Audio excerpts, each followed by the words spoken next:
आज हम देखेंगे हिंदी ग्रामर में हिंदी पद्य साहित्य का इतिहास। हिंदी पद्य साहित्य को 4 कालों में विभाजित किया गया है, जैसे आधुनिक काल, आदिकाल। आदिकाल को वीरगाथा काल भी कहा जाता है। भक्ति काल को पूर्व मध्यकाल भी कहा जाता है। रीतिकाल मतलब उत्तर मध्यकाल, और आधुनिक काल। इनके सन कुछ इस प्रकार हैं। सन 993 ईस्वी से 1318 तक, सन 1318 ईस्वी से 1643 ईस्वी तक, सन 1643 ईस्वी से 1843 तक, और सन 1843 ईस्वी से निरंतर। अब हम देखेंगे काल और उनके संवत। जैसे आदिकाल को वीरगाथा काल, ठीक है। इनके संवत होंगे 1050 से 1375 तक। भक्ति काल पूर्व मध्यकाल का संवत कितना होगा? 1375 से 1700 ईस्वी तक। रीतिकाल उत्तर मध्यकाल क्या होगा? संवत 1700 से 1900 तक, और आधुनिक काल का संवत होगा 1900 से आज तक। अब हम देखेंगे आदिकाल होता क्या है। आदिकाल को वीरगाथा काल आचार्य रामचंद्र शुक्ल ने कहा था, तथा आदिकाल को चारण काल रामकुमार वर्मा ने कहा। आदिकाल वीरगाथा काल की विशेषताएं। पहली विशेषता होगी वीर रस की प्रधानता। इस काल के कवियों ने अपने ग्रंथों में वीर रस का प्रयोग किया है। सेकंड होगा हमारा युद्धों का सजीव वर्णन। इस काल के कवियों ने अपने ग्रंथों में युद्धों का सजीव वर्णन किया है। थर्ड है आश्रयदाताओं की प्रशंसा। इस काल के कवियों ने अपने ग्रंथों में आश्रयदाताओं राजाओं की प्रशंसा की है। कवि और उनकी रचनाएं। चंद्रवरदाई और पृथ्वीराज रासो। नरपति नालह, इनकी रचना होगी विशालदेव रासो। अब हम देखेंगे भक्ति काल को कितने भागों में विभक्त किया है। भक्ति काल के 2 भाग हैं।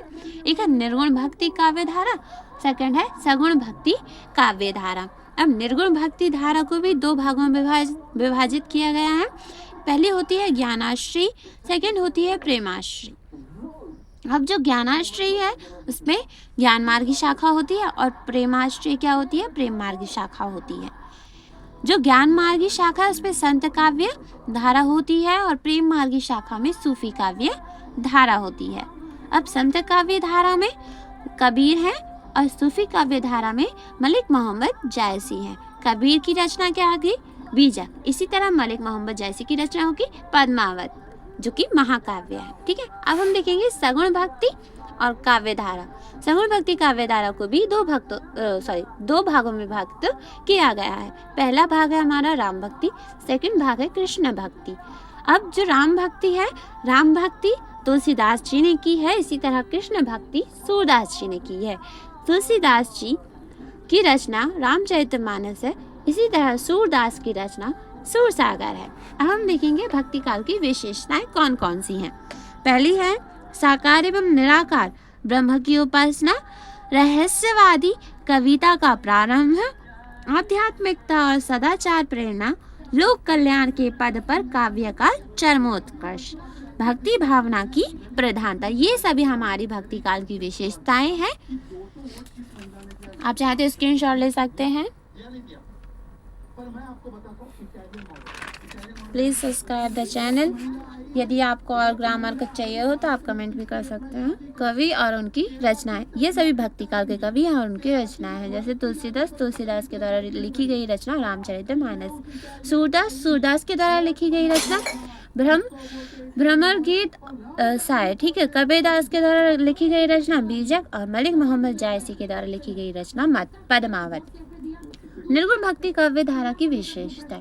ईश्वर के निराकार रूप की उपासना की गई है। इसमें जाति प्रथा व मूर्ति पूजा का विरोध किया गया है। इसके कवि और उनकी रचनाएं। कबीर की बीजक, रैदास की गुरु ग्रंथ साहिब में सम्मिलित 40 शब्द, और गुरु नानक गुरु ग्रंथ साहिब में सम्मिलित 974 शब्द। ज्ञान मार्ग की शाखा। इस शाखा के कवियों ने ज्ञान के माध्यम से ईश्वर को प्राप्त किया है। कवि और उनकी रचना। जैसे कबीरदास ने बीजक, साखी शबद रमैनी, और रैदास की बानी, दाहू दयाल की अंगवधु। अब हम देखेंगे प्रेम मार्ग की शाखा। प्रेम मार्ग की शाखा क्या होती है? इस शाखा के कवियों ने प्रेम के माध्यम से ईश्वर को प्राप्त किया है। कवि और उनकी रचनाएं क्या क्या हो जाएंगे? मलिक मोहम्मद जायसी पद्मावत, ईश्वर दास की हो जाएगी सत्यवती कथा, ठीक है। अब सगुण भक्ति धारा की विशेषता देखेंगे। ईश्वर के साकार रूप की उपासना की गई है, जबकि सगुण भक्ति में कवियों ने ईश्वर रूप गुण को बताया है। अब इनके कवि और उनकी रचनाएं, पहले हो जाएगी सूरदास के द्वारा लिखी गई रचना सूरसागर सुरसारावली। कृष्णदास के द्वारा लिखी गई रचना भ्रमर गीत और प्रेम तत्व। परमानंद दास के द्वारा लिखी गई रचना दान लीला। अब राम भक्ति शाखा क्या होती है? जिस सगुण कवियों द्वारा राम की उपासना की गई एवं राम भक्ति को लेकर काव्य लिखे गए उसे राम भक्ति शाखा कहते हैं। राम भक्ति के प्रवर्तन रामानंद जी हैं। कवि तुलसीदास के द्वारा लिखी गई रचना रामचरितमानस, विनय पत्रिका, गीतावली। इसी तरह माधव दास के द्वारा लिखी गई रचना रामरासो। ठीक है,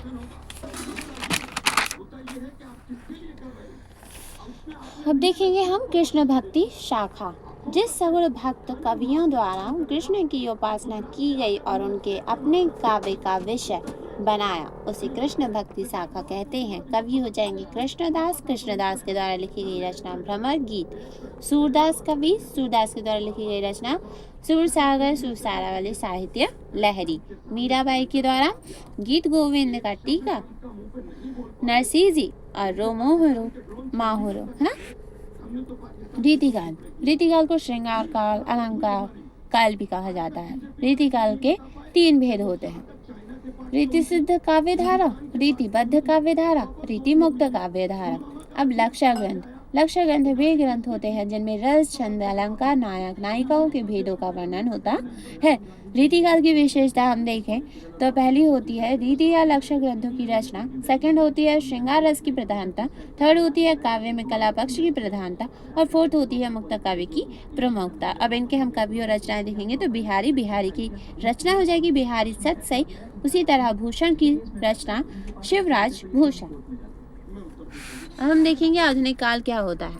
आचार्य रामचंद्र शुक्ल ने हिंदी काल के चौथे काल को गद्य काल कहा है तथा इसकी समय सीमा 1900 से शुरू माना है। गद्य एवं पद्य दोनों का समावेश इस काल की प्रवृत्तियां पुरानी परंपरा से हटकर रहा है।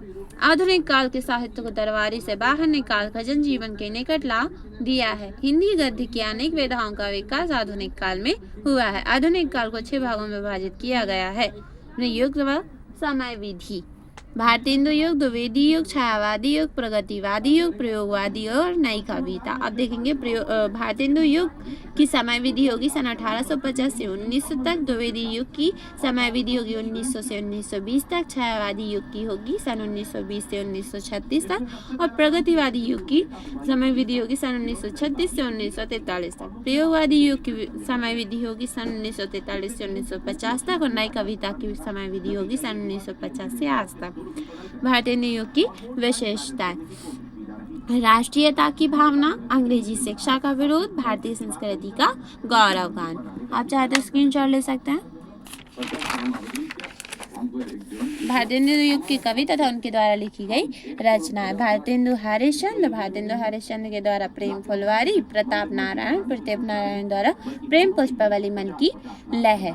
अब द्विवेदी युग की विशेषता क्या होगी? देश प्रेम की भावना, भाषा परिवर्तन, नैतिकता एवं आदर्शवाद। इनके कवि और रचना क्या होगी? महावीर प्रसाद द्विवेदी की काव्य मंजूषा, सुमन मैथिली शरण गुप्त की हो जाएगी पंचवटी, भारतीय साकेत, माखन चतुर्वेदी की हो जाएगी साहित्य देवता हिम तरंगिनी। छायावादी युग की विशेषताएं हो जाएंगी प्रकृति चित्र, श्रृंगार की भावना, नारी के प्रति नवीन भावना। कवि और रचनाएं इस प्रकार होंगी: जयशंकर प्रसाद, आंसू, लहर, कामायनी और सूर्यकांत त्रिपाठी निराला की हो जाएगी परिमल अनामिका। अब देखेंगे हम प्रगतिवादी युग की विशेषताएं: ईश्वर के प्रति अनास्था, शोषितों के प्रति सहानुभूति, सामाजिक यथार्थ का चित्र। इनके कवि हो जाएंगे नागार्जुन के द्वारा लिखी गई रचना युगधारा, सुमित्र नंदन पंत के द्वारा लिखी गई रचना युगवाणी, सूर्यकांत त्रिपाठी निराला के द्वारा लिखी गई रचना कुकुरमुत्ता। प्रयोगवाद की विशेषता: नवीन उपमानों का प्रयोग किया गया है। सेकंड, प्रेम भावनाओं का खुला चित्रण है। थर्ड, बुद्धिवाद की प्रधानता रही है। कवि हो जाएंगे अज्ञेय जी, रचनाएं हो जाएंगी हरी घास पर क्षण भर, मुक्तिबोध, मुक्तिबोध की रचना हो जाएगी चांद का मुंह टेढ़ा है, भूरी भूरी खाक धूल। धर्मवीर भारती द्वारा लिखी गई रचना अंधा युग ठंडा लोहा। नई कविता की विशेषता लघु मानववाद की प्रतिष्ठा प्रयोगों में नवीनता। अब हम देखेंगे इनके कवि और उनके द्वारा लिखी गई रचना। थर्ड और फोर्थ भी है अनुभूतियों का वास्तविक चित्रण, नए बिंबों की खोज। उसके बाद इनके कवि हो जाएंगे भवानी प्रसाद मिश्र की रचना हो जाएगी सन्नाटा गीत फारोश, और दुष्यंत कुमार सूर्य का स्वागत, और आवाजों के घेरे साए में धूप। ठीक है, अब हम देखेंगे सर्वनाम क्या होता है।